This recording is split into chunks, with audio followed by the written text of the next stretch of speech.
चला नमस्कार विद्यार्थी मित्रांनो.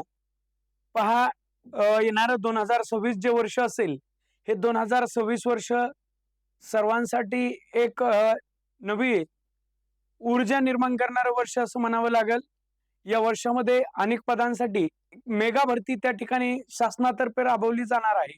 मग या शासनातर्फे राबवली जाणारी 2026 मध्ये त्या ठिकाणी आपण पाहिलं 25 ची भरती 2026 मध्ये प्रत्यक्षामध्ये सुरुवात होणार आहे.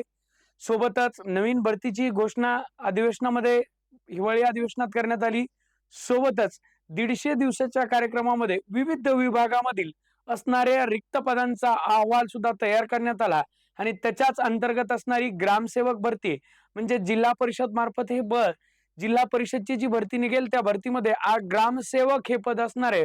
आणि आपण पाहिलं या अगोदर सेवा प्रवेश नियम एक त्या ठिकाणी एक नवीन आला आणि तो होता आरोग्य सेवक या पदासाठीचा तोही पद जिल्हा परिषद अंतर्गत भरल्या जातं.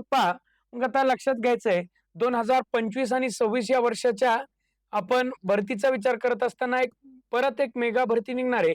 ती भरती जिल्हा परिषदची निघणार आहे, आरोग्य विभागात निघणार आहे. अशा वेगवेगळ्या डिपार्टमेंटमध्ये रिक्त असणाऱ्या पदांचा अहवाल घेणं चालू आहे. प्रत्यक्षात किती भरती निघेल हे येणाऱ्या काळातच समजेल.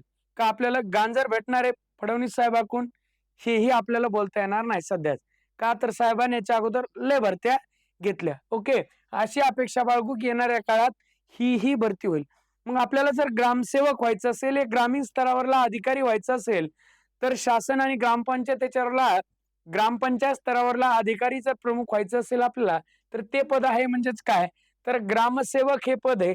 मग या ग्रामसेवक पदासाठी असणारी आपल्याला पात्रता काय पात्रता असली पाहिजे, पात्रता त्याच्यानंतर त्याची निवडीची पद्धत आणि त्यानंतर पगार आणि अभ्यासक्रम अशा सर्व ग्रामसेवक पदाबाबत आपण या ठिकाणी पाहणार आहोत. मग या ग्रामसेवकांना असणारा पगार, असणारं मानधन या सर्व बाबींचा विचार आपण या ठिकाणी या व्हिडिओच्या माध्यमातून करणार आहोत. मग पहा, जर आपण पाहिलं तर ग्रामसेवक हे पद हे ग्रामपंचायत यांना काय म्हणावं लागेल, नव्यानं पाहिलं तर ग्रामपंचायत अधिकारी असं त्या ठिकाणी म्हणणार आपण. ग्रामीण विकासाची योजना आखण्याचं काम हे ग्रामसेवक काय करत असतात तर करत असतात. ग्राम स्तरावरील शासकीय अधिकारी म्हणून त्यांना ओळखल्या जातं. दुसरी गोष्ट आपण जर बघितलं तर निवड होत असताना आपल्याला 3 वर्षासाठी कंत्राटी ग्रामसेवक म्हणून आपली काय होणार आहे, निवड होणार आहे. आणि 3 वर्ष पूर्ण केल्यानंतर आपल्याला ग्रामसेवक या पदावरती जाता येणार आहे.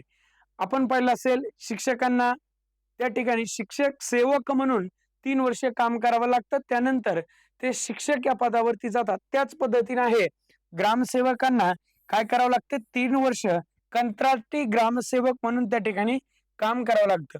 मग आता आपल्याला जर ग्रामसेवक व्हायचं असेल तर ग्रामसेवक होण्यासाठी आवश्यक असणारी त्या ठिकाणी पात्रता तर आपल्याकडे काय असली पाहिजे तर आपल्याकडे 12वी पास आपण असलो पाहिजे. मग 12वी पास तुम्ही कुठल्याही शाखेतून असाल तरीही चालेल. कुठलीही शाखा असेल, तुम्ही समतुल्य म्हणते त्याच्याबरोबर मग महाराष्ट्र शासन अभियांत्रिकी पदवी म्हणजेच तुम्ही त्याला पॉलिटेक्निक किंवा तुम्ही त्याला इंजिनिअरिंग असं म्हणता.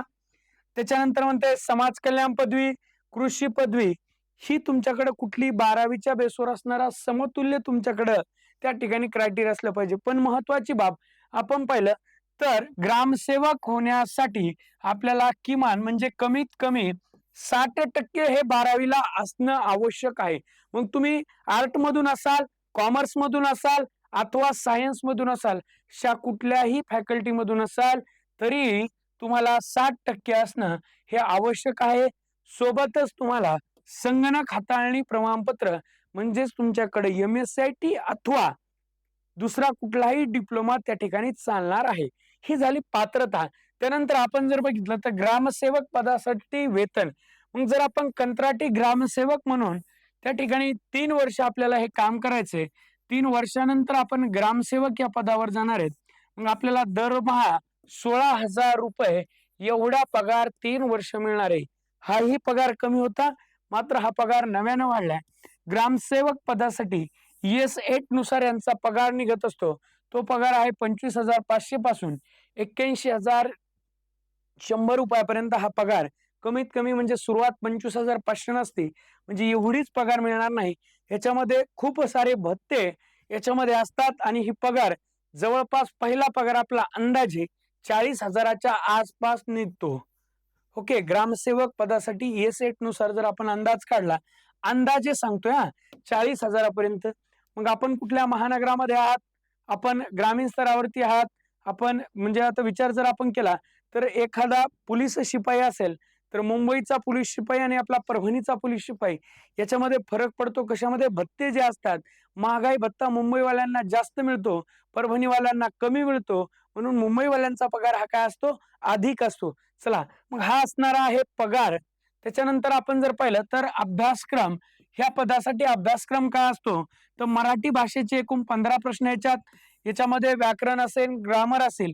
एक प्रश्न हा 2 गुणांसाठी, अशी 30 गुणांसाठी मराठी भाषा, अशी इंग्रजी भाषा सेम 15 प्रश्न 30 गुणांसाठी, सामान्य ज्ञान 15 प्रश्न 30 गुणांसाठी, बौद्धिक चाचणी हा पण तोच 15 प्रश्न 30 गुणांसाठी आणि तांत्रिक विषय म्हणजे काय? तर कृषी घटकावरती आपल्याला वेगवेगळे प्रश्न विचारले जातात. मग कृषी घटकावरती तांत्रिक किती मार्कासाठी आहे? तर 40 प्रश्न हे तांत्रिकचे असणार आहेत आणि या 40 प्रश्नांसाठी आपण जर पाहिलं तर इथं 80 गुण असणार आहेत हां. 40 प्रश्नांना एकूण 80 गुण असणार आहेत. असे एकूण जर आपण पाहिलं 15, 15, 30, 30 आणि 30, 60 आणि 40 म्हणजे 100 प्रश्न असणार आहेत आणि याच्यासाठी 3 चोक 12 अधिक हे 80 एकूण 200 गुणांसाठी काय असणार आहे? ही परीक्षा घेतली जाते. अशा प्रकारे हे झालं ग्रामसेवक पदासाठी अभ्यासक्रम. मग जर आपल्याला ग्रामसेवक व्हायचं असेल, तर आपल्याला हा पगार असणार आहे, हा अभ्यासक्रम असणार आहे. ज्या विद्यार्थ्यांनी या ठिकाणी लवकरच जाहिरात प्रसिद्ध होऊ शकते. कृषी घटक आणि इतर अभ्यासक्रम हा सरळ सेवा भरतीप्रमाणे सारखा आहे. मग ही भरती घेणार कोण? तर सध्याला ही भरती प्रक्रिया सध्याला जर आपण विचार केला तर टी-सी-एस आणि आय-बी-पी-एस, टी-सी-एस आणि आय-बी-पी-एस ह्या कंपन्या त्या ठिकाणी आपल्याकडं ह्या परीक्षा कंडक्ट करत होत्या. जिल्हा परिषदच्या परीक्षा ह्या आय-बी-पी-एस कडे काही गेल्या होत्या, काही टी-सी-एस कडे होत्या. मग आपण जर येणाऱ्या काळामध्ये पाहिलं तर 31 डिसेंबर, उद्याच्या 31 डिसेंबर 2025 पर्यंत यांच्यासोबत हा करार झालेला होता आणि एम-पी-एस-सीनं आपल्याला सांगितलं होतं की 2026च्या 1 जानेवारीपासून आम्ही सर्व परीक्षा एम-पी-एस-सी मार्फत घेऊ शकतो.